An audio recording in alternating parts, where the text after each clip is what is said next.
Арыбаңыздар урматтуу менин каналымдагы көрүүчүлөрүм, сиздерди каналдан көрүүгө абдан кубанычтамын. 6-текеде жана 7-текеде ошо Орусияда Украинанын дрондордун чабуулунун эсебинен көп рейстер кармалып калды. Шереметьево, Домодедоводо. Ошол нерсе албетте интернетти өчүргөнгө алып келди. Интернетти өчүрүү ойлонуп атышат да, баягы Орусиянын коопсуздук ушундай күчтөрү. Балким кээ бир ушул дрондор интернетти колдонот деп, жалпы интернет, жалпы GPS системаларды, анткени украиндик хакерлер аларды колдонушу ыктымал дейт, баягы коддорун бузуп туруп, кирип туруп. Ошон үчүн өчүрүп атышты. Бирок бул деген аябай чоң экономикалык мындай кедерги тийгизди. Шереметьеводо ачык булактар боюнча жалпы айтып атат 500 рейске чейин токтоду деп. Шереметьеводо 171 рейс токтоду. Ошо 56 рейс мындай кармалды. Пулково, Санкт-Петербургда 90 рейс токтоду, 37 рейс кармалды. Ылдыйкы Новгороддо, Нижний Новгород 26, Чкалов шаарда мурунку рейс токтоду 26, 13 мындай кармалды. Иваново, Калуга-Псков, Тамбовдо дагы ушундай самолеттордун учуусу токтогон болчу да. Ушул нерсе негизи канча экономикалык кедерги тийгизет деп эсептесе, 6 миллиондон 27 миллион долларга чейин сокку кылды да. Бирок бул Орусия үчүн аябай аз сокку деп эсептелет Украина тарабынан. Бирок кантсе дагы бул деген кичине престижге уруп атат да. Булар украиндиктер кичине авторитетин түшүрөлү деген аракетте. Орусиянын авторитети түшө элдин ичинде. Анткени эң негизгиси мындай дейт да. Эң негизги Орусиянын эли бул Москва дейт да. Шайлоочулар да Москвада. Жалпы ошо Орусиянын элинин түпкү тамыры ошода Москвада да. Ошон үчүн Москвадагы жашоочулардын жашоосун кыйындатса дейт, анда гана бирдемке өзгөрөт деген теория менен иштеп атышат да украиндиктер. Эгерде Москвадагы эл толкуса, ошондо гана кичине согуш токтошу ыктымал дейт. Бирок ал эл толгобойт, анткени эгерде курсагы ток болсо, аэропорттор убагында аларды жеткирип турса, дүйнө жүзү боюнча баары жакшы болсо, албетте эч кимге, баарына, Москвадагы жашагандарга баары бир де Украинада эмне болуп аткан, жана согуш жүрө берсе, Орусия чоң, ресурстар чоң жүрө берет да деп Москвалыктар өз турмушун жасай берет дейт. Ошон үчүн алардын жашоосун ыңгайсыз кылыш үчүн жана аларды толкутуш үчүн украиндиктер ошо аэропортторго согуп атат да. Бирок бул эч кандай мындай мүмкүнчүлүк бербейт токтогонго да. Бүт рейстерди, логистиканы, ал нерселер күндө болуш керек. Бирок кээ бир маалыматтар боюнча украиндиктердин бүгүнкү ошо өндүрүштүк жөндөмү ушунчалык өскөн дейт. Булар деген ушу дрондорду 5 миллион дрондорго чейин чыгарганга үлгүрүп жатышат дейт жылына. Алардын өндүрүштүк жөндөмү. Булар деген күнүгө дейт кааласа ошо аэропортторду ушундай токтотууга, аэропортторго сокку берүүгө мүмкүнчүлүгү болот деп жатышат да серепчилер. Андан сырткары дагы израилдик серепчилер мисалы үчүн айтып атат, биз деген эмкичекти үйрөнө элекпиз дейт. Кантип украиндиктер ушунчалык дыкат менен ошо буталарга жеткирип жаткандыгын дейт да, ошо дрондорду. Дагы бир суроо туулат да, кантип ушул дрондор S-300, S-400, Panzer Buk жана S-500 деген бир да жаңы аябай системаны иштеп жатабыз дейт Орусияда, эң күчтүү дейт ПВО. Кантип ушул системаларды ашып өтүп атат да дрондор? Бул суроого жооп бериш кичине жеңилирээк да, анткени Орусиянын бүт куралы Советтер Союзунда иштелип чыккан, НАТО менен согушка иштелип чыккан, чоң учактарга мээлеген да. Чоң учактар, алар деген баягы аябай чоң из калтырат асманда. Булар чоң объекттерди көргөнгө гана жарашкан, жана ошолорду кууп жетип туруп жардырганга жарашкан. Албетте кичинекей дрондор пластиктен жасалган, чымчыктай эле көрүнөт да радардан. Аларды мындай табыш кыйын болот асмандан. Ошондуктан ушул дрондор бул системаларды айланып жүрчү эле Орусиянын территориясына кирип атышат да, жана кээ бир учурда ошол системалардын артын кууп жетип, аларды да жардырганга үлгүрүп атышат. Ошо Крымда күндө ушундай ПВОлорго каршы операциялар болуп жатат. 3 күндө бир жолу чоң системалар жардырып коюп атышат украиндиктер да. Ошол себептен коопсуздук жок. Балким ошол себептенби Ван И Кая Каллас менен жолугуптур. Ошол 4-5 текелерде жолугуп туруп, ошол сүйлөшкөндөн кийин ушундай маалымат чыкты. Аны Кая Каллас жокко чыгарган жок, анан Ван И да аны тастыктаган жок. Бирок ал маалымат боюнча эч ким жокко чыгарбагандан кийин, демек туура болсо керек. Ван И айтыптыр Кая Калласка, Евробиримдиктин ошо комиссарына, биз деген дейт эч бир кызыкчылык жок дейт Орусиянын жеңилишине. Ошон үчүн Орусия жеңилишине биз кызыктар эмеспиз, биз аны колдойбуз деп ачыгынан айтышты.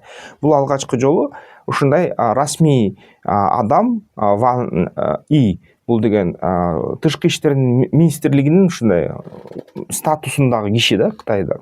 Ушинтип айтканы аябай мындай чоң ойлондурат. Демек Кытайга Орусия керек дейт. Андан сырткары НАТО генсек башкы секретары айтып атат, эгерде дейт биз келерки ошо Кытайдын ролун карасак, НАТО менен согушта дейт, НАТО менен ошо Орусияны чагыштырышат Кытайлар дейт. Жакынкы келечекте эгерде согуш бүтөбү бүтпөйбү, ошо Эстонияга кол салдырат дейт. Орусияны Кытай Тайванга кол салганда 20-жылы ушундай сценарий күтүлүүдө да.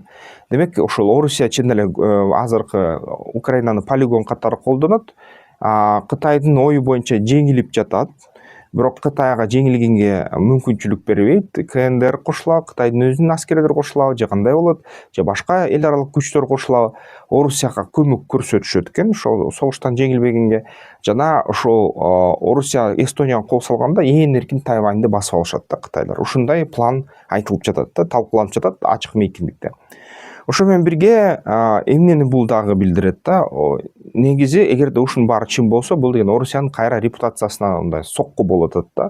Анткени Орусия өзү ресурсу көп, чоң мамлекет. Албетте ядердик куралы бар, Советтер Союзунан калган курал болсо дагы, ал курал эмгичекте жешил элек да, дагы эле кампаларда бар турат, жарымын болсо дагы. Аны жаңы өндүрүштөр өздөштүрүлүп жатат, жаңы өндүрүштөр каржыланып жатат да, экономика иштеп атат. Бирок эгерде ушундай сөз болуп баштаса, Орусиянын жеңилишине жол бербейбиз десе, демек ошо индустриалдык болсо да кичинекей Украина ушунчалык мындай ийгиликке жетиштиби, Украина ушуну ызырынып атып, көп жоготууларга учурап атып, баары бир өзүнүн максатына жетип атабы мамлекетин коргоого, ушундай ой пикирлер келе баштайт да. Ушундай жаңылыктарды угуп, аны сериптеп ойлонсо. Демек, бул Кыргызга кандай кедерги тийгизип атат? Биринчиден, бул деген баягы коопсуздук балансын бузуп атат. Бизге четибизде боорубузда Кытай турат, өйдү жактыбызда Казакстандын артынан Орусия турат да. Ошо эки өлкөнүн ортосундагы болуп аткан балансы биздин өлкөбүз сактап турат да. Эгерде чын эле Орусия алсыраса, анда бир өлкө бизге үстөмдүк кыла баштайт, бул Кытайда. Бизге бул нерсе бир четтен Кытайдан жамандыкты күтсө болбойт анчалык көп, бирок ошону менен бирге баланс болуп турса баары бир жакшы болот да. Ким билет эмне кандай өзүн алып барышат. Эгерде Орусиядай калкан болбой калса баланска, Кытай өзүн калтырып алып барат. Биз так билебиз да, эгерде Кытай болбосо Орусия кантип алып барарын Украинадан көрүп атабыз. Эгерде ошо 2-3 мамлекет бизде чоң держава бири-бири менен ушундай баланс кылып, тең салмакты сактап, атаандашып турса, бизге жакшы да. Мисалы үчүн биздин өлкө өнүгөт. Биздин өлкөдө укук, өзүбүздүн баягы эгемендүүлүк укугубуз сакталып турат да. Ошондой нерсе. Бирок экономикалык жактан кедергини тийгизип атат украиналык дрондор. Мисалы үчүн көп ошо электрондук коммерция жана бизнес жасаган адамдар айтып атат, кээ бир товарлар токтоп калды дейт. Кээ бир товарларга штрафтар келе баштады дейт. Анткени авиа менен жиберген товарлар баары ошо украиналык дрондор соккон сайын терминалдар иштебей калып жатат дейт. Складтар эч кандай товарды кабыл албай жатат дейт. Андан сырткары дагы ошо импорт экспорт операцияларын алып баргандарда айтып атат, ошо чек аранын эсебинен дейт, ушундай соккулар башталганда бажы терминалдар менен иш кичине кыйыныраак болуп калып атат дейт. Интернет өчүп атат дейт, мындай баягы бажыканаларда. Ушундай нерсе, кызыктуу, таң калыштуу нерселер болуп жатат да. Демек, ошо Орусияга болгон соодабыз дагы мындай парализация болуп атат да, мындай айтканда токтолуп атат. Ушундай нерсе болуп жатат. Бул деген түзмө-түз Кыргызстанга тийгизген кедерги. Албетте тынчтык болсо жакшы сонун болот эле. Тынчтыкта кичине баягы эч ким согуш ачпаса, өнүгүп жатсак кандай жаман болот беле. Адамзат жаңы максаттарды койсо, бирок ошо адамзат эми кичекте жете элек. Жалпы максаттарды койгонго үлгүрө элек. Дагы эле адамзаттын ичинде бийликке мас болуп кеткен адамдар ошо баягы согушту чечүүчү мындай аспап катары кабыл алып атышат. Бирок бизге көрсөтөт бул кичинекей Украинанын, кичинекей десем дагы баары бир 38 миллион киши да. Ошондой Украинанын мисалы көрсөтүп атат. Бул дүйнөдө согуш менен маселелерди чече албайт экенсиң. Ошондой экен да. Эмне деп ойлойсуздар туугандар, комментарийлерге жазгыла. Бул жаңылыктар мен билем, статистика көрсөтүп атат. Биринчиден 90% мени көргөн кишилер жазылбай көрөт экен. Эмнеге ошентесиздер туугандар, жазылгыла, жазылып көргүлө.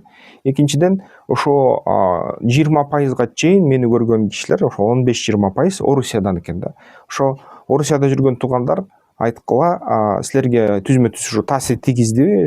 Шереметьево, Пулково жана башка аэродромдордо болгон ушул аэропорттордо болгон дрон чабуул несенин ковер планы же болбосо мындай бүт учууларды токтотконун. Комментарийлерден пикириңерди же оюңарды же маалыматтарды күтөм. Бизнес банкери барына баштардан мурун карап ал. Жол картасын жарып жолуңдай ишкердик сенин куралың ал. Бизнес банкери барына баштардан мурун карап ал. Жол картасын жарып жолуңдай ишкердик сенин куралың ал.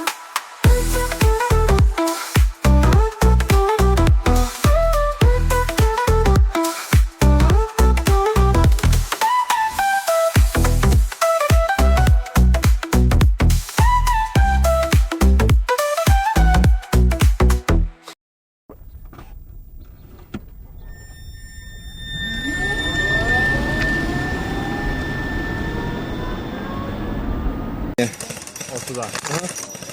О, от души. Красота, блин. Охренительно видно.